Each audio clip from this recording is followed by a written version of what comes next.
वाल्मिकनगर येथील श्रीराम मंदिराच्या नावे असलेल्या मौजे जलालपूर तालुका जिल्हा नाशिक येथील सर्वे क्रमांक 327 या 4 हेक्टर 27 आर शेतजमिनीचा दस्त 1129/2024 हा व्यवहार बेकायदेशीर असल्याचा आरोप रहिवासी व भाविकांनी केलाय। मंदिराच्या नावावर असलेली जमीन पंचांच्या वारसांनी परस्पर विक्री केल्याचा दावा करण्यात आलाय। महाराष्ट्र सार्वजनिक विश्वस्त अधिनियम 1950च्या कलम 41 अंतर्गत चौकशी करून जमीन सार्वजनिक न्याय म्हणून नोंदवावी तसेच संबंधित विक्री दस्त रद्द करावा अशी मागणी जिल्हाधिकाऱ्यांकडे निवेदनाद्वारे करण्यात आली। संबंधित अधिकाऱ्यांच्या भूमिकेची ही चौकशी करण्यात मागणी या प्रसंगी करण्यात आली आहे। या प्रसंगी सुनील निर्भवणे, दीपक लोंढे, येवले संजय येवले, अशोक येवले, मुकुंद कांबरी, उत्तम पाटील, सनी निर्भवणे, गोपाल गोसावी, लक्ष्मण पाणकर, मंगेश बोर्डे यांसह वाल्मिकनगर रहिवासी मोठा सर्व वाल्मिकनगर मधील नंतर सुरुवात करा। मी रवींद्र हिरोडकर, कुष्ठपीडितांचा पाल्य। आज सर्व कुष्ठपीडितांच्या समवेत जी घटना घडलेली तिचा निषेध करावा असं वाटतं।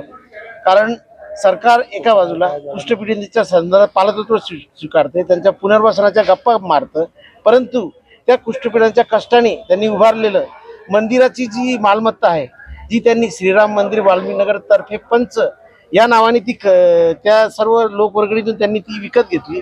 परंतु काही कायद्याच्या पळवाटा शोधून बिल्डरांनी याचा घेण्याचा विक्रीचा घाट घातला आणि कुष्ठपीडितांच्या यांना फसवणूक करून त्यांची ही जमीन त्यांनी खरेदी केलेली आहे। याचा आम्ही प्रथमतः निषेध करतो।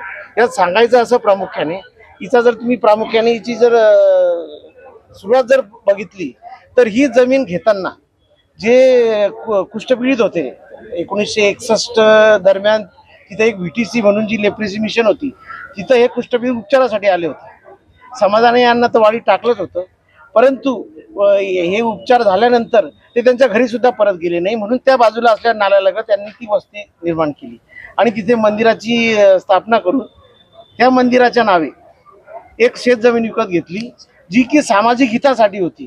त्याचा सामाजिक दृष्टिकोन होता। तिथं वेळोवेळी त्या 61 पासून तर आतापर्यंत तिथं राम जन्म उत्सव साजरे करण्यात आले।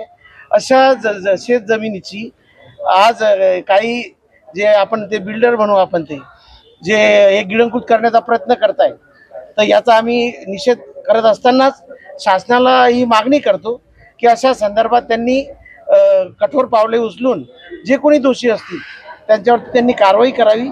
परंतु याच्यामध्ये काही प्रशासकीय यंत्रणा सुद्धा सामील आहे।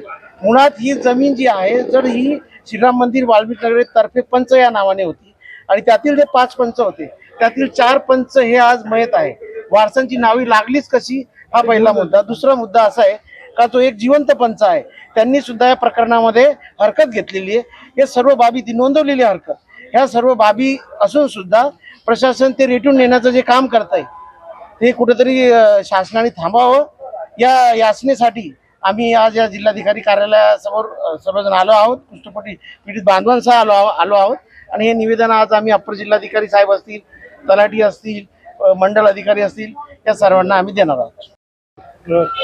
नमस्कार, मी श्याम लोंढे। माझा जन्म वाल्मिकनगर इथे झालेला आहे, पंचवटी येथे झालेला आहे। आम्ही इथे आलो आहोत ते कुष्ठपीडितांची जी जमीन आहे, जवळजवळ 11.5 एकर जमीन आहे, तर त्या जमिनीसाठी आम्ही सगळे इथे निवेदन देण्यासाठी कलेक्टर ऑफिसमध्ये आलेलो आहोत आणि गेल्या कितीतरी दिवसापासून आम्हाला ही एक बातमी लागलेली होती की अशी जी जमीन आहे ती आपली काही पंचांची नावे होती आणि त्या पंचांच्या नावावर आता ते 5 पंच होते, त्याच्यातले 4 पंच वारलेत, 1 पंच जिवंत आहे आणि त्याच्यातल्या उरलेल्या पंचांच्या मुलांनी त्यांची नावं लावून ती जमीन विकण्याचा घाट घातलेला आहे आणि त्याकरता आम्ही समस्त वाल्मिकनगरातली सगळी जी काही रहिवासी आहोत इथे आलेलो आहोत तो निषेध नोंदवण्यासाठीच आणि त्याचबरोबर आम्ही कलेक्टर साहेबांना निवेदन देतोय, ॲडिशनल कलेक्टर साहेबांना निवेदन देतोय आणि पूर्ण महाराष्ट्रभर याचं पत्रव्यवहार आम्ही करणार आहोत आणि याचं उग्र आंदोलन आम्ही करतो आहोत। कारण ही गरिबाच्या कष्टाच्या घामाची जमीन आहे आणि ती जर अशा हाकनाक पद्धतीने कोणीतरी लाटत असेल किंवा लुबाडत असेल तर त्याचा आम्ही जबरदस्त पद्धतीने आमच्या पूर्ण ताकदीनिशी याला विरोध करणार आहोत आणि प्रत्येकाने ठरवलेलं आहे की ही जमीन श्रीराम मंदिराच्या ट्रस्टच्या नावे आपण घेतलेली आज जमीन आहे आणि ती तिथल्या गरीब मुलांच्या त्यांच्या भविष्यासाठीची आहे आणि ते आम्ही अशी कुठेही जाऊ देणार नाही हा निर्धार करून आज आम्ही आलो आणि याचं आज आम्ही फक्त आंदोलन देत आहोत. उद्यापासून आम्ही याच्यासाठी उग्र आंदोलन करणार आहोत. या सूचना आम्ही देण्यासाठी इथे आलो आहोत. रिपोर्ट नाशिक लोकशाही न्यूज नाशिक.